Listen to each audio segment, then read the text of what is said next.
Kumusta kaibigan? Nakikipagkita na ulit si Moira sa mga tauhan niya at eche-check niya kung ano ba ang ginagawang pagtatago nila Balahaja dito kay Don Pepe at dito siya nagtataka kung bakit iba na naman ang kasama ni Balahaja at tinatanong niya dito na kung bakit nga daw iba ang kasama niya dito at kung nasaan nga ito si Bastis at sabi nga niya dito ni Balahaja na patay na at ang mga traidor ay hindi na pinagtatagal yan at ito na ang bago kong kasama at sinisigurado nga dito si Balahaja kay Moira na hindi na nga daw ito magtraidor sa kanila, kaya naman sinisigurado nga ni Moira ang kanyang bagong tauhan niya at kinilatis niya dito at sinusubukan niya kung talagang honest nga ba daw ito sa kanya at sabi naman dito ni Balahaja na gagawin niya yan lahat at kilala niya ito dahil tropa niya ito. At sa kabilang banda ay nasa hospital nga ito si Nurse Karen at Nurse Evan para tulungan si Annalyn. Kakausapin nila si Doc Ray para magtanong ito tungkol kay Zoe at kung anong pwede nilang clue na kung saan ang kinaroroonan ni Don Pepe.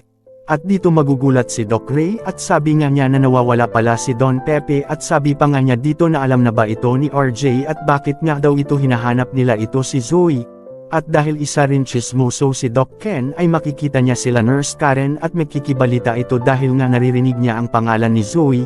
At sabi nga niya dito na nagpakita na ba nila itong si Zoe at nagtataka naman si Doc Ray na what do you mean na nagpakita. Kaya naman hindi na mapigilan ni Doc Ken ang kanyang pagkamaretes niya at sabi niya dito ni Doc Ray na sa kalagitnaan ng duty ni Zoe sa Apex ay umalis siya at iniwan niya kay Dr. Hermos ang lahat ng patients niya at nagtataka naman dito si Doc Ray at nagtanong nga ulit ito at sabi nga niya dito kung saan nga daw pupunta si Zoe at nagkatinginan ang mga kaibigan na si Nurse Karen,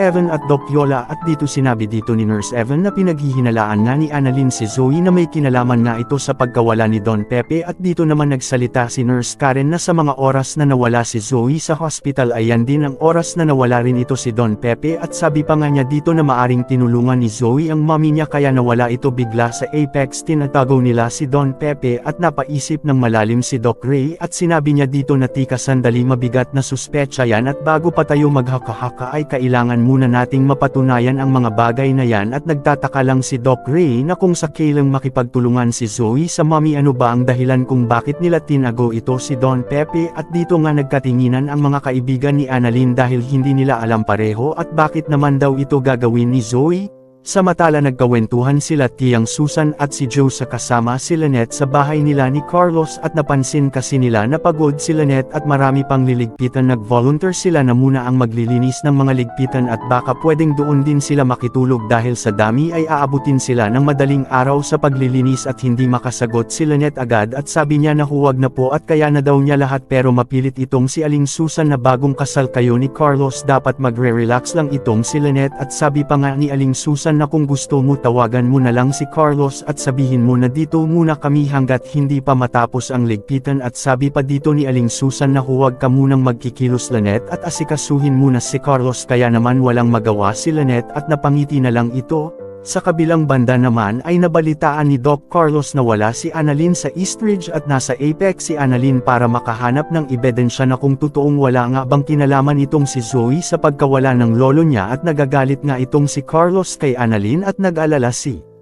dito kay Zoe at sakto naman tumatawag itong si Lynette kay Carlos para magpaalam sana at dito sinabi ni Carlos kay Lynette at galit na galit ito na sinabi ni Lynette na umalis nga daw itong si Annalyn at nagpunta sa Apex at sabi pa nga dito ni Carlos na anong ebidensya nga daw ang hinahanap niya sa Apex bakit daw ang kulit ni Annalyn at sabi naman dito ni Lynette kung bakit nga daw nagagalit itong si Carlos at dito naman ay nagtataka sila Josa at Aling Susan na kung bakit kailangan pang lumayo si Lynette kapag tumatawag itong si Carlos na parang nagtatalo nga daw ang dalawa dahil nga ayaw ni Carlos na may bisita nga itong si Lynette kaya naman dito na malalaman ni Aling Susan at Josa na totoo pala ang sinasabi ng kanyang apo na si Annalyn na masama talaga ang ugali ni Carlos kaya napakarami pat ay ang mga susunod na video at huwag kalimutan mag-follow sa Talibon Blog.